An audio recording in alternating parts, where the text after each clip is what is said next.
following is a presentation of TFNN.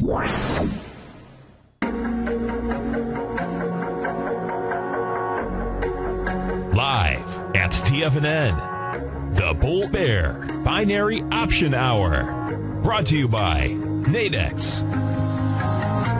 Call now. Toll free at 1-877-927-6648. Internationally at 727-445-1044. Now, Tom O'Brien and Daryl Martin.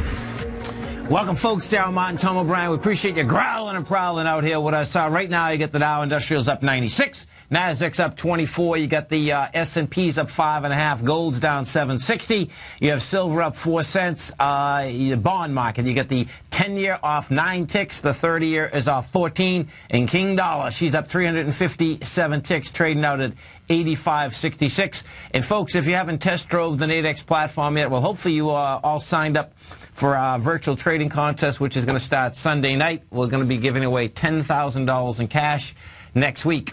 Dal Martin, what's going on? Hey, I'm right here. That's a beautiful thing, man. Totally. Okay, Mike, yeah, you can hear me, right? I can hear you. I can hear you all the way from Texas. That's a beautiful thing, man. I like it. I like it. You know, and folks, as I get a little feedback, Al. As you are trading this next week, don't forget Daryl has an awesome analyzer that we're going to walk through right now so that you can, it's not going to tell you whether they go long or short. What it is going to do, though, is tell you the best contract that you can trade when you're looking at the Nadex platform. So if we go over, you know, of course, you know, yesterday you had a downdraft, folks. You had the volume, you had the conviction, you have all of the above. Now, this morning, news-wise, before we get into it, what's happening out here, and this is a big deal. Bill Gross is departing PIMCO. And what is intriguing about this is that he is leaving the, well, actually, it looks like he got booted out. Bottom line is that, you know, as the rats jump off the ship, you will see where this shakes down, because what you do have is the largest bond fund in the world. But what also happened is that the SEC started investigating them quite a while ago, and this week I suspect that has something to do with it. You know, so this, you know, you talk about dislocations. The dislocation inside the bond market could be insane. You know, so we'll see where that. Wow. I know that's massive, because I mean he's like. I mean, that's what they're all about. He's the king. I mean, yeah, they labeled him the king. He is the king. And, you know, so I was talking about this 2 days ago. And when the SEC came out, so this is what the allegation is. The allegation thus far is that inside one of the funds is that they had bought assets at a discount. And what ends up happening is that their fund itself, folks, compared to the couple other funds that would be their competition, is up dramatically. Okay, so over the course of the last 15 months, what has happened is that the redemptions have gone down overall in PIMCO, but one fund happens to be up quite a bit. And what I was speculating is that they own a lot of funds, folks. So what could have happened is that they could have bought the debt off another fund at a discount, put it in the fund, have that fund be, you know, a big percentage gainer, which it is, and that percentage gainer, of course, brings in billions and billions of dollars. So that's how they make it up. So, you know, when all of this happens simultaneously, it looks to me like they got problems, period. That's the bottom line. And so he's going to Janus, and PIMCO, their parent company, is basically down about 3 or 4%, and Janus is up like 15. So it's pretty wild. Wow. Yeah, I know. Yeah. There's going to be these bond ETFs, you know, what they're also what the SEC is wrapping their hands around is there liquidity inside a bond ETF? Now, there's a liquidity there. The question really should be is that how bad will it be when the selling starts? And I suspect it's going to be really bad, because what you do have with these ETF structures, it was just like.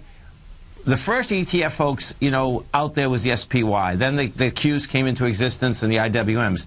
In 1999, when the market started going south, no one could quite understand why the NASDAQ was going south in such a dramatic fashion, like very quickly. Within 6 weeks, I mean, it was toast.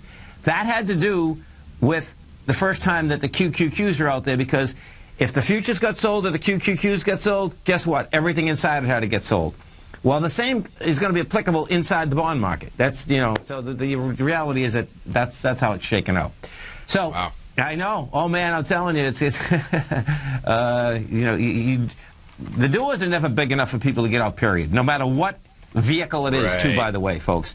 If you hear that, you know, many times I hear in this business that the money managers say, "Oh, don't worry, you're diversified." It's like, oh, really? There's no such thing, folks, as diversified. Because the correlations are way too intense right now, in a big way, you know. So, and that is one of the good reasons to, you know, just know about options. And I'm not saying that it solves the problem. No, but it amazingly gives you a way to hedge off, and I mean, just another liquidity avenue.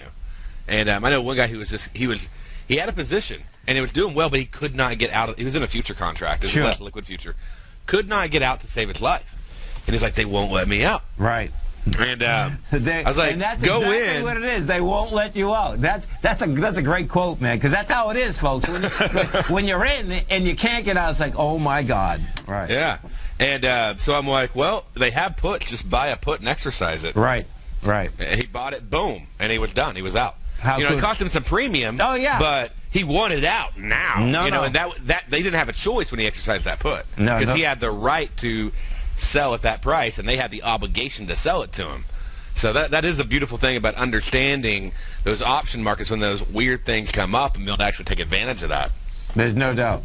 And as we look at this, okay, so in the gold market, folks, okay, if you're up on the Nadex platform, when you're looking at this gold market right here, what we have is this. The gold contract, okay, yesterday, so we take a look at yesterday, what you're looking at is that you rejected lower price yesterday, you had lighter volume. Well, actually, it has lighter volume as to what it's going into. Yesterday you had some real good juice. You had 180,000 contracts, 86,000 contracts. But when you take a look, I want to get this thing off right now actually, because what's happening is that you're at 1213.90, and there's a 1212 to 1227 level that you could get, and your risk when you'd be doing something like this, your risk is only $27 for 123. Now I certainly don't expect that would go to 1227 in a couple hours, but guess what? You actually do have a bar up there at 1223. So in that aspect, that's the type of trades that you're going to be looking for, well, even with real cash and or with the contest next week. You know, so that is a nice setup. And the reason being, if you're watching Tiger TV, what you're going to see is this. On this 10-minute bar, what has happened is that you're coming back into the sign of strength from yesterday. Your first sign of strength was from 1209 to 1216. Your second sign of strength was up there from 1219 to 1224. And I suspect what we just did here is that we just came in with 3,500 contracts, and that's going into 8,100 contracts, and this 10-minute bar is going to reject it. You know, so that's the type of trades, folks, that you're looking for, and we'll see where this one shakes out. But you know, you get a Friday, and what does happen with Fridays in the gold market, they can absolutely smoke it. There's no doubt about that. But that's why you're trading the Nadex platform, because you can see in this particular case your risk is only $27 to make 123, or $270 to make 1310. You know, so needless to say, this is going to get interesting next week, Darryl. Yeah, well, I mean, the bond shakeup can shake. I mean, because it's like usually people are like a lot of times they're looking obviously at the the treasuries and the bonds, yes, to make decisions on the equity markets and everything else. And and so all of a sudden, if you have this odd interruption that really isn't government news, interest rate, whatever, but a massive position holder, and liquidation starts happening.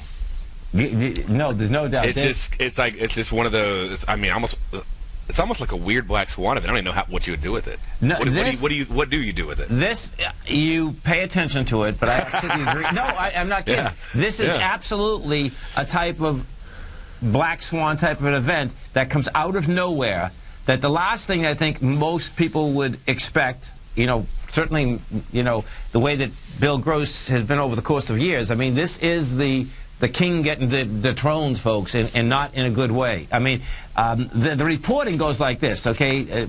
The reporting comes down to when Mohammed Al-Arian left PIMCO, he basically floated a story out and then he denied it that Bill Gross is out of his mind, basically, okay? They're screaming, yelling, and all this stuff, all right?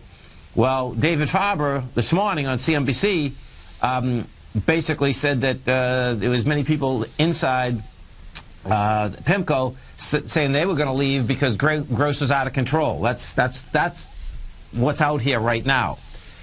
Now, that may or may not be the case. I think the SEC deal is a bigger deal because the SEC deal has to do with basically, was that fraudulent? And if in fact my speculation is that there's not an allegation out there yet. What they are investigating, however, which is public knowledge, is that they're investigating the aspect, what I just said, is that how is this fund up so much money? And did they buy a discount? And that's where I got that from, folks. It was in the allegation that they feel that they bought discounted assets inside the fund. And if that was the case, and you tell people, that's fine. But the discounted assets inside that fund is like, okay, did they come off another fund so the other fund didn't get their full value? And that's where there's going to be trouble in paradise. You know what I mean? So, right. No, 100%. I mean, that's... If you're robbing from one to pay the other, then it's like, well, where's the preferential treatment? Why is it there? What are you doing? I mean, yeah. And check this out, folks, okay? If you don't really understand this, I'm sure many people don't, that phenomenon used to be and still is a huge problem. And what it is this, is that inside large broker-dealers, money managers, some money managers, they have portfolio accounts. And the way a portfolio account goes is this, is that they can put on one trade. Let's say, you're going to manager any of the big banks. You put on one trade, you say, okay, I want to buy 100,000 shares of Apple, okay? So you buy 100,000 shares of Apple. Now, they're buying it for all their clients. Well, what ends up happening is that now you got to allocate that 100,000 shares. Well, picture this. You buy the 100,000 shares. Picture that what ends up happening is that Apple goes up $2, right? Well, guess what? What can happen very easily is that allocation can go to what accounts? Well, guess what? They're picking accounts, So there's still a lot of phony baloney business inside portfolio management that is pretty incredible. Years ago, it was more pervasive. Okay, they've really, oh yeah, man, forget it. It was 2 days. It was 2 days before your bottom line. You could change things. It was sick. Daryl Martin, Tom O'Brien, you stay right there, folks. We're coming right back. That gold's going to go for me, man. We're only down 7 right now. We're at 14.90. We're going to be right back, folks. Welcome back, folks. Daryl Martin, Tom O'Brien. Appreciate you growling and prowling with us out here. Don't forget, folks, at TFNN, we do 10 hours of live programming every trading day. We take that and replay it, so we are on 24 hours a day. You can get all that programming right on your cell phone, tfnn.mobi. Daryl, let's talk about the trading contest, your analyzer, and how folks should use it next week. Okay. Well, the trading contest is going to kick off at 6 p.m., right? And you have a workshop tonight, right? No, I did it last night. Oh, no, you had a workshop last night, yeah. So, anyway, so you had the workshop last night, and we're going to be talking a lot about, obviously, different ways to trade in ADEX and setups next week.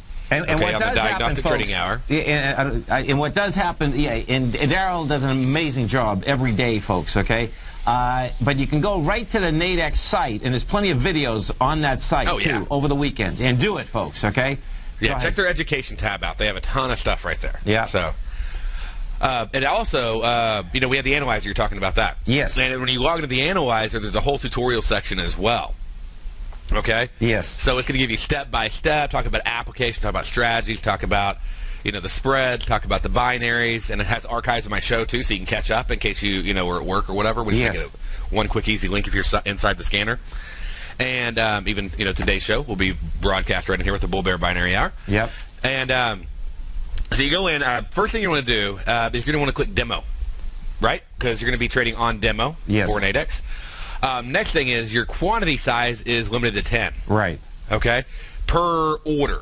Now, you can do multiple orders, but you got to be layering in at 10 and out at 10. Right. Okay? Right. So you can default your quantity at 10. That'll help you not make the mistake of maybe mistyping it when you open the ticket. Which is huge, folks, because if you go over that, it's going to be, you're going to be disqualified, basically. So. Well, what they do is if you go over it, if you lose, they count it, and if you win, they don't. Oh, great. So it's like a double hit. So it's like, do not break the rules. So, I mean, instead of disqualifying people, making them mad, they just count it against them, or they don't get it credit. So, and then the other thing is inside your demo platform, this is what the demo platform looks like. You can do the same thing. Go to the My Account section, okay? When you log in, go to Settings, and you'll have to do this on your new comp. So even if you did this right now, you need to do this again whenever you get your new login. Okay, because these settings are tied to that login. That's a mistake we want people to know. Like, make sure you use the virtual trading contest login, not your regular demo login if you have another one. Right. And then hop on over, go to Preferences, and then under that you can also default your contract size. So that way if you open a ticket from the platform, you don't mistype it or whatever, and it'll automatically just default it to 10 for you. And then you just go to the bottom, you hit Set Preferences. Okay? So really important tips. Simple tips, but that's such an easy mistake to make, to just fat finger 100 or something like that, and boom. So it's just that simple. Then you don't even have to worry about it. Like, you never have to edit your quantity unless you're going to do less, but you don't have to edit it to worry about making it more. Right. And then, anyways, once you get in, then it's a matter of start looking up your trades. Well, the first things you can do is Forex on Sunday night starts off at 6 o'clock in the evening. Okay? Yes. So you can start trading that the Forex market, early. Folks, has been on fire. Okay. So, oh my gosh, it's been fantastic. Aussie's just been getting cremated. I've been loving it. Going there, and just bringing that on down. But I think this bond market, who knows? I mean, that's all sorts of impacts that's going to have on the FX market just worldwide. So just more volatility coming, baby. That's all I know. But this September, October, that's when volatility really kicks into gear. So it's staying true to form. Boy, that Aussie dollar, man, I haven't looked at that. Is amazing. Dude, it's been breaking lows on a constant basis. I've just been shorting the crap out of it. Look at that, folks. This has just gone from 110 to 87. Yeah. Wow. Okay, go ahead. It's sort of like, in the tech, during the bubble, the internet bubble, you just buy and you make money. Yeah. Right now you just sell the Aussie and you make money lately, man. Yep. It's just been nuts. Like every rally, I'm like, sell. Every rally, sell. But anyway, so you can hop in here and you can start off on those FX markets on Sunday. Definitely, listen and tune into my show because I talk about the news. That's obviously a big impact on FX. I let you know what trades, what expectations, which ones just to be aware of. Sure. And you can go and you can trade the spreads or you can trade the binaries. If you're new, I suggest you pick something and stick with it, right? Yes. If you're brand new, binaries are we talked about this before. Binaries are really easy to understand, but they're a lot harder to trade. Right. Spreads are a little harder to understand, but they're a lot easier to trade. Yes. And the reason for that, we'll talk about that when we get back. You stay right there, folks. Daryl Martin, Tom O'Brien. Appreciate you growling and prowling with us out here. Right now, you get the Dow up 70, Nasdaq up 19, S&Ps are up 3.5, gold's down 7, silver's up 8 cents. You get the bonds, 10-year off 8 ticks, 30-year off 11 ticks. Daryl and I are going to be right back, folks. Welcome back, folks. Daryl Martin, Tom O'Brien. Appreciate you growling and prowling with us out here. Don't forget, folks, every trading day, 1 to 2 Eastern Standard Time, you can listen to Daryl's show, and that's going to be absolutely crucial next week, folks. If you want a shot at winning one of these prizes, and the first prize is $3,000, second prize is $1,500, third is $750.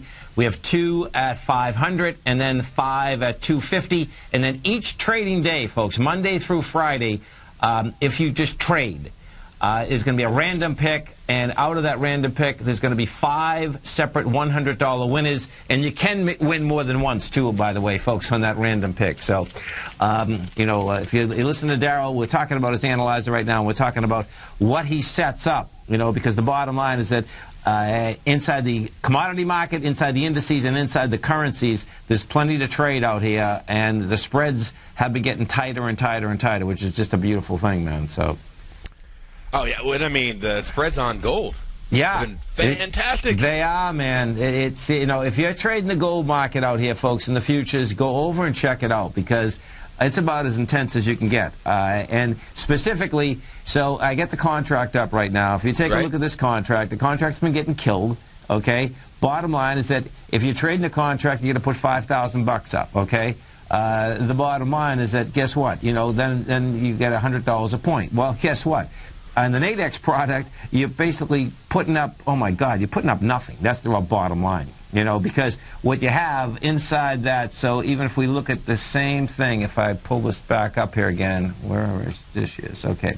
So, right now, the same one that we were looking at earlier, so you get the 12, 12 to 12.27. So if you think it's going up and down, 12.14, guess what? You can do 10 contracts, and that's costing you $240 risk for $1,200 gain. That's like insane, okay? Because the reality, folks, is that whether you're a bull or a bear, guess what? The lows that are out here in gold are about 11.85, which on a Friday can hit in a heartbeat. So that's the downside, which, you know, is big money, is $3,000. And then the upside is that, okay, you can go to 12.25, so that's $1,000. Well, guess what? You're only risking $240, period. Defined risk, that's it. What you're dealing with is that you're dealing with the time aspect of it. You know what I mean? So. Right. But with gold, it's great, man. I love dealing with that time aspect of it, you know? Well, I mean, basically, I mean, and especially if you're focusing on, like, dailies and stuff like that, too.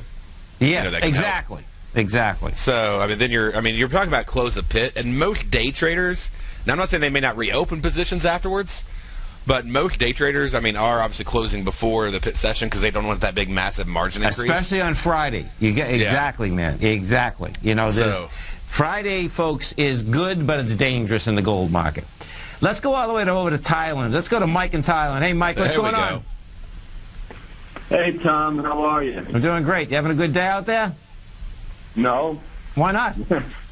I'm tired. They beat me up last night. You know, I got stopped out of TZA, and I missed. You know, I missed the last end of that move. I'm kind of bent out of shape about it. You know. I don't get it. But go ahead. All right. Well, I missed out on an extension of that TZA. You know, I got out at like 15. About 15.8, and the thing ran all the way up a lot extra. I was expecting a bounce yesterday, and you know, so that's my story about how I'm doing. So okay, go ahead. So anyway, I got a few questions here for you, Tom, and I doubt you're going to be able to get to them. But this dollar thing has me perplexed. I thought that we were going to get a top. I was thinking just like you, we're going to back off a while. And I'm wondering, do you think this rally in the dollar is and has been an anticipation of something really big blowing up at PIMCO? No. It's just the dollar's strong, man. We got a strong country, man. The dollar already went to hell in a handbag. You know, I mean. It's strong. There's no reason that it shouldn't be strong.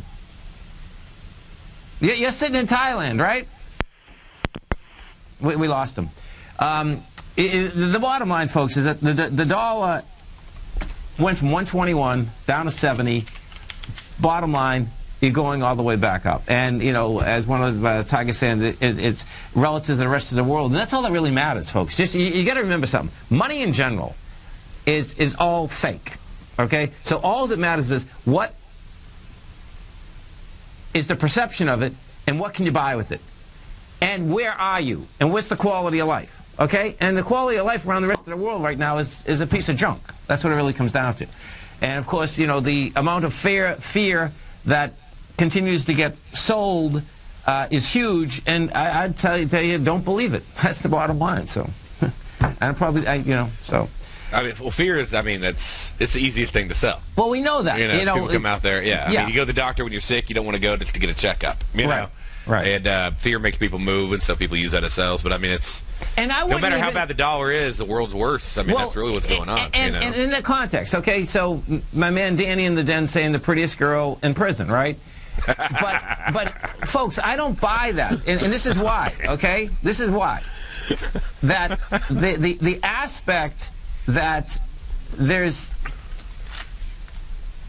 that the dollar is going down, the aspect that this is bad, the aspect, all of those aspects, there's no facts behind them, okay? That's the reality here, okay? The reality is that, do we have big bills? Yeah. But guess what? We have our economy that's huge. Do we have assets? We have so many assets, it's unbelievable.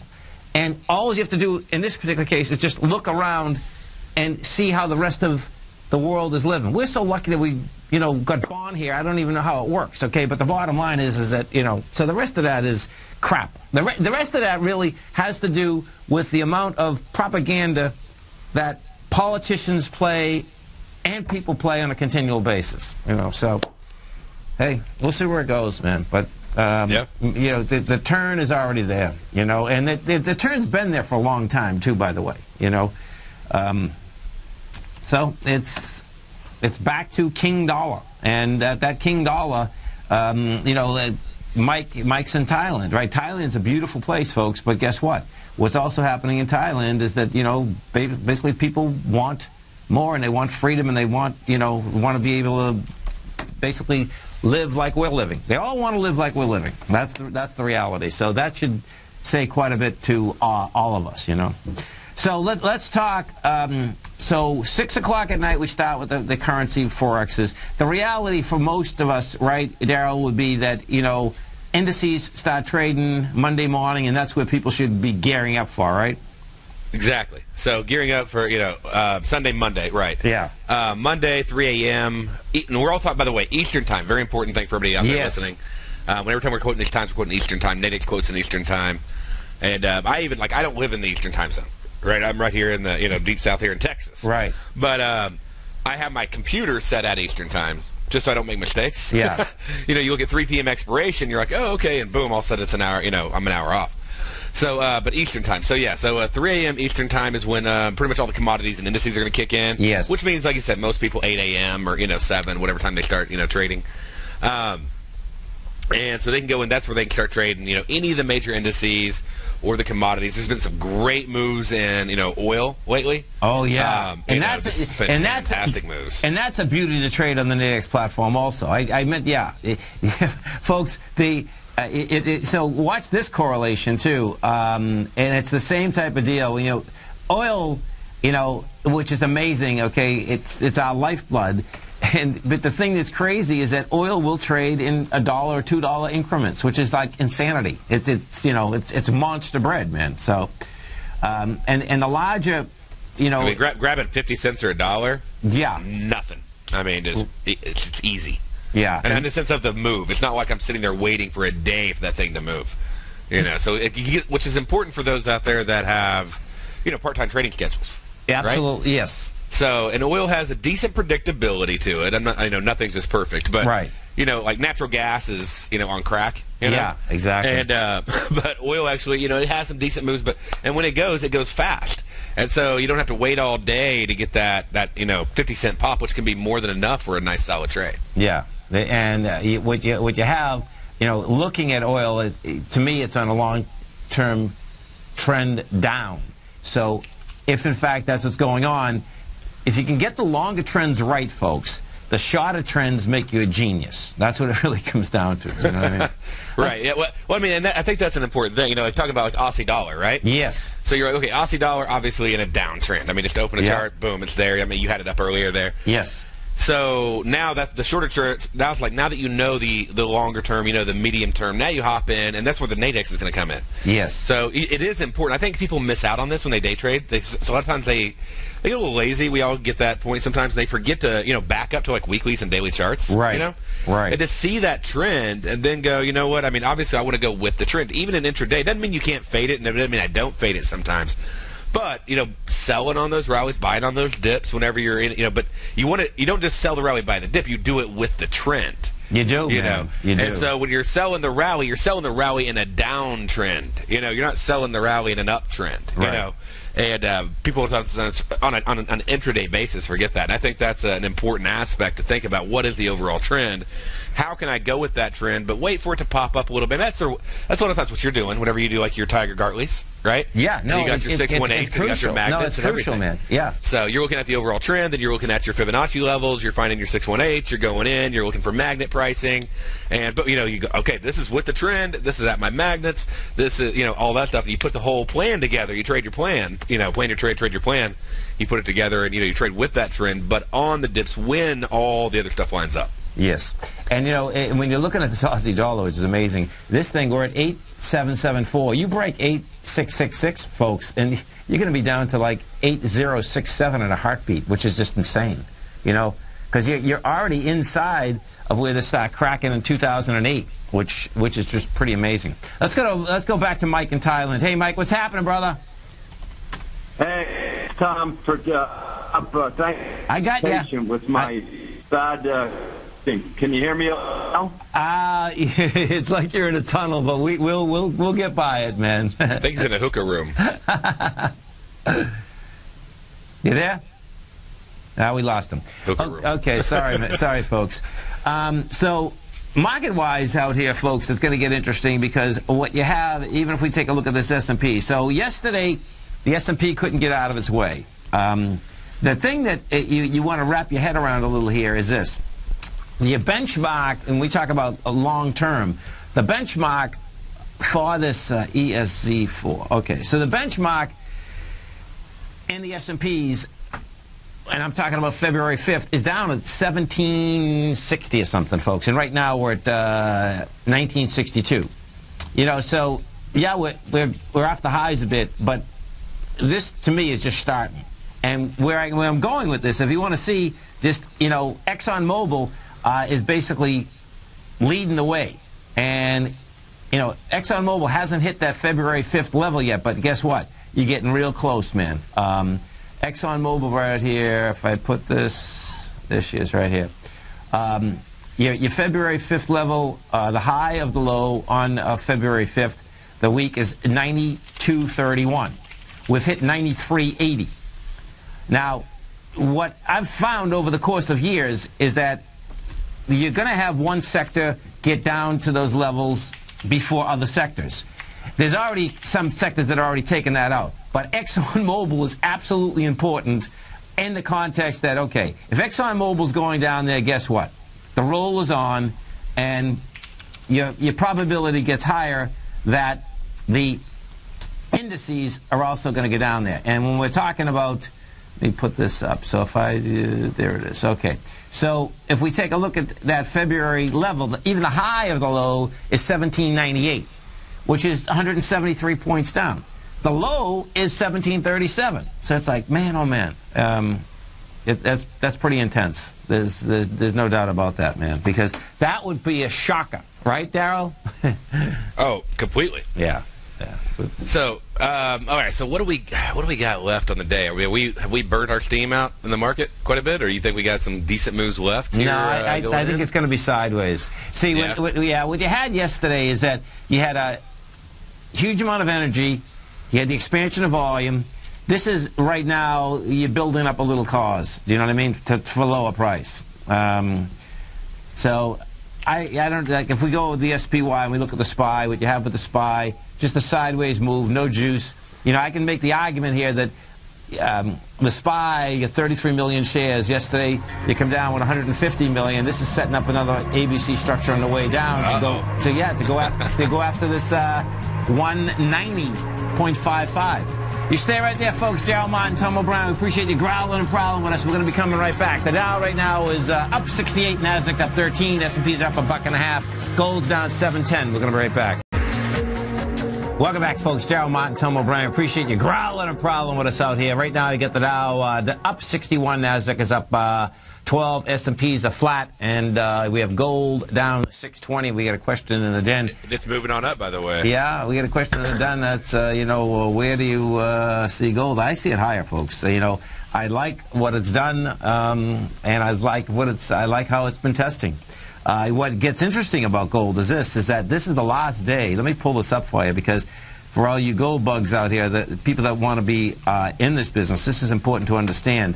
The agreements that all these central banks have and had for quite a while, they are over today, meaning the amount of gold that they can sell is that those agreements have expired.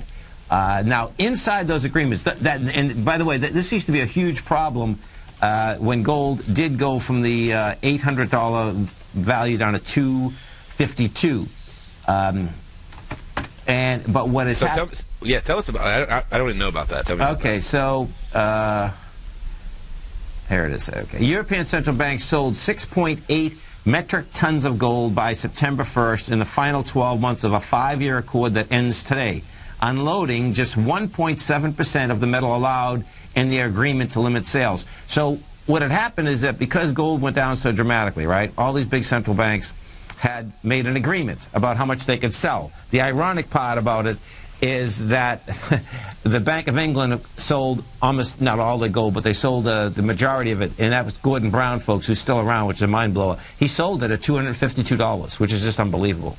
But anyway, the agreement itself has expired, and so that means that they can sell whatever they want to sell.